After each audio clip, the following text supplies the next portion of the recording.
1993. He was a freshman, I was a senior in high school, and he was at Belhaven, and I would end up following him there. And he, first of all, let me add another caveat here. I don't roast people. I'm terrible at that. I just don't have that. I just don't have your mean sense of humor. I don't have those thorns. I'm not your mean nor Ryan. I'm too gentle. Yeah, that's right. This is the affirmation circle. I want to tell y'all guys a quick story about Harrison and his steadfastness.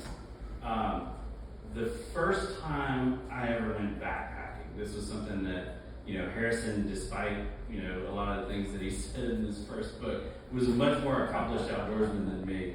And we decided in 1994, my freshman year, your sophomore year, to go to the Ouachita Trail in Arkansas, outside of Hot Springs. And we were very ambitious. Harrison was working in an outfitter. He sold me all my gear. He told me everything I needed. He castigated me on the trail for bringing an entire roll of duct tape, which I didn't realize that you weren't supposed to bring a whole roll of duct tape. You were just supposed to bring a little bit, to patch holes. And I believe what you told me was you could make a whole tent out of the amount of duct tape that you brought. So we get to the trailhead, we've arranged it, Harrison's done all the planning, we have to get to a spot, we're going to be picked up by a shuttle and brought back to our car. We want to hike in a straight line. We immediately get adopted by a dog. A little mutt in the parking lot. She ran up to us. She followed us the entire way. 3 days of hiking over, many miles. Trail dog. She licked our pants clean. She slept outside our tent. We never ran into another soul, so we didn't have to worry about leash balls or anything like that. And on the last day, it had been raining the whole weekend, and we were behind schedule, but we had to get picked up by a shuttle. And so we had to be at the campsite that we were going to. And that is the worst day that I've ever spent in the backcountry. We had to cover 22 miles in a day with 50 pounds on our back in order to get to the shuttle. Including duct tape. And we were, right. And I never threw the duct tape away because you leave it. You don't live it.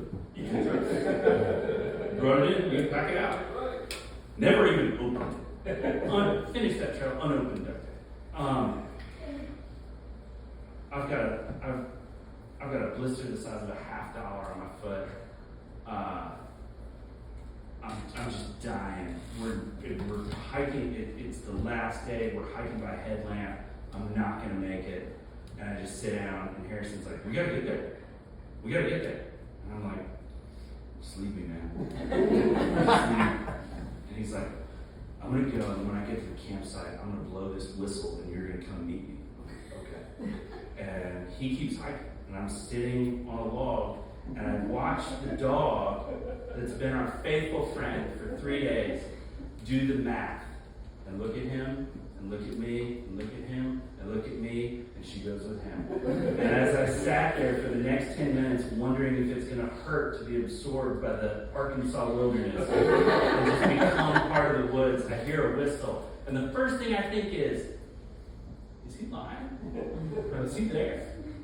And it turns out he was, and I finally mustered the strength to stand up and walk the next 10 minutes and get there. Harrison's there, and Trail Dog is there, and it's wonderful. And he's fiddling around with his stove, and he's boiling his water, and all he hears is a crunch behind him because I'm so tired and exhausted that I can't wait. And I'm eating a pack of ramen noodles raw, straight out of the plastic. And in the meantime, in the years since, we've been on so many trips, we've been to so many concerts, we've been to the factory. I love you, man. Happy 50th birthday. Thanks for having me.